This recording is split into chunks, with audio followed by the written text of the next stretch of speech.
Have you ever hated your own child? When Sarah was born, I thought I was the luckiest woman alive. She had these bright green eyes that seemed to see right through you, and when she smiled, the whole room lit up. My husband used to say Sarah was going to change the world someday. For the first few years, she was perfect. She walked early, talked early, and had this way of charming everyone she met. Teachers loved her. Other parents would tell me how lucky I was to have such a sweet, intelligent daughter. But something started changing when she turned 7. It began with small things. Our neighbor's cat went missing, then another one. Sarah would come home with scratches on her arms, saying she'd been playing in the bushes. When I asked her about the cats, she'd look at me with those innocent green eyes and say she hadn't seen them. Then I found the shoebox under her bed. Inside were photos, dozens of them, pictures of animals, cats, birds, even a small dog, all of them hurt, all of them suffering. And in every single photo, you could see Sarah's reflection in their eyes. My hands were shaking when I confronted her. She didn't deny it. She just tilted her head and asked me why I looked so upset. She said the animals made funny sounds when they were scared. I told my husband. He didn't believe me at first. Not until Sarah brought home a sick hamster from school and we found it the next morning with its legs broken, still alive, still trying to crawl. We got her into therapy immediately. Dr. Martinez was patient, kind,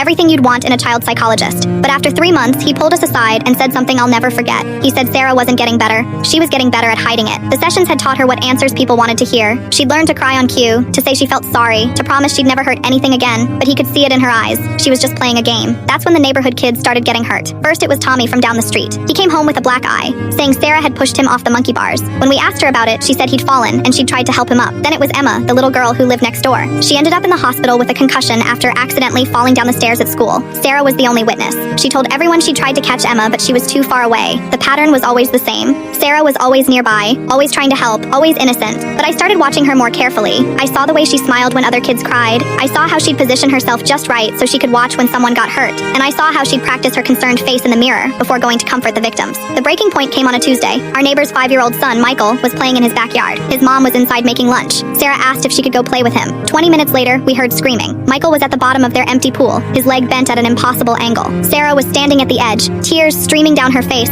calling for help. She told everyone that Michael had been showing off, trying to walk along the pool's edge like a tightrope. She said she'd tried to grab him when he started to fall, but she wasn't fast enough. But I knew better. That night, I installed a camera in her room. I needed to know what I was dealing with. What I saw on that footage still haunts me. Sarah, sitting on her bed, practicing different expressions in her hand mirror. Sad face, worried face, innocent face, over and over again, like an actress rehearsing for a role. Then she pulled out a notebook and started writing. I could see her lips moving as she wrote, working out her story for the next day, planning her next performance. The final entry in that notebook was about her baby brother. I was 6 months pregnant. We'd been so excited to give Sarah a sibling. But reading those pages, seeing the detailed plans she'd made, the accidents she was already imagining, I knew we had to act. We couldn't let her near the baby. We couldn't let her near anyone. The next morning, I packed her bags while she was at school. When she came home, I told her she was going to live with my sister in another state, permanently. That was 3 years ago. She's never tried to contact us. People think I'm a monster for abandoning my daughter, but they never saw what I saw in that notebook.